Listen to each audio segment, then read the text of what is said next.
चलो तो ध्यान दो बाबू, पढ़ रहे हैं प्रकाश का प्रवर्तन। तो प्रवर्तन का मतलब होता है टकरा कर वापस लौट जाना। प्रवर्तन का मतलब होता है टकरा कर वापस लौट जाना। अर्थात जब प्रकाश की किरणें किसी अपारदर्शी सतह पर पड़ती है और टकराकर उसी माध्यम में वापस लौट जाती है तो इस घटना को प्रकाश का परावर्तन कहा जाता है। जब प्रकाश की किरणें किसी अपारदर्शी माध्यम पर पड़ती है या अपारदर्शी सतह पर पड़ती है और टकराकर उसी माध्यम में वापस लौट जाती है तो इस घटना को प्रकाश का परावर्तन कहा जाता है। अब है प्रकाश के परावर्तन के नियम। तो प्रकाश के परावर्तन के दो नियम होते हैं। पहला, आपतित किरण, परावर्तित किरण तथा आपतन बिंदु पर खींचा गया अभिलंब तीनों एक ही तल में होते हैं।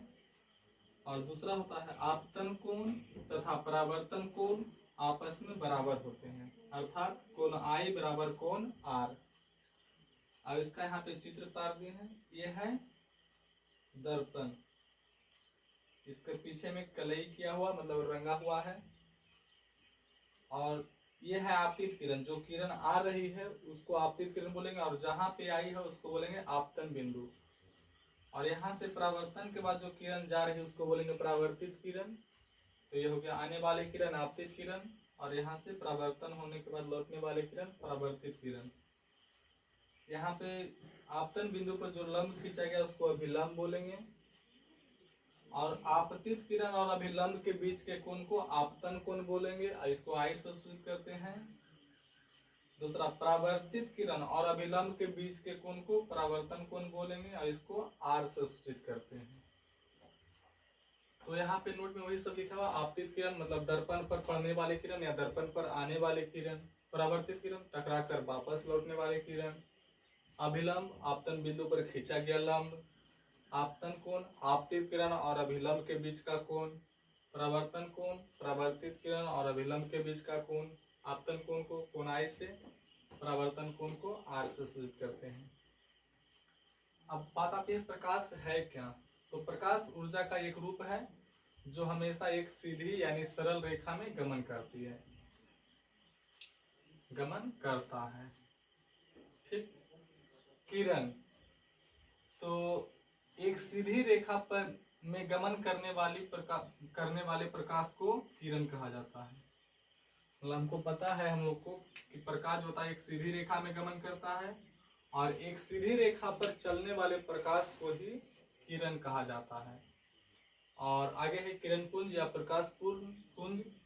तो प्रकाश की किरणों के समूह को किरण पुंज या प्रकाश पुंज कहा जाता है। किरण पुंज तीन प्रकार के होते हैं। पहला, समांतर किरण पुंज। दूसरा, अभिसारी किरण पुंज। तीसरा, अपसारी किरण पुंज। अब बात आती है कि समांतर किरण पुंज किसको बोलते हैं। तो वैसा किरण पुंज जिसमें प्रकाश की किरणें एक दूसरे के समांतर हो, ठीक ना, उसको बोलेंगे समांतर किरण पुंज। जैसे सूर्य से निकलने वाला किरण पुंज समांतर किरण पुंज होता है।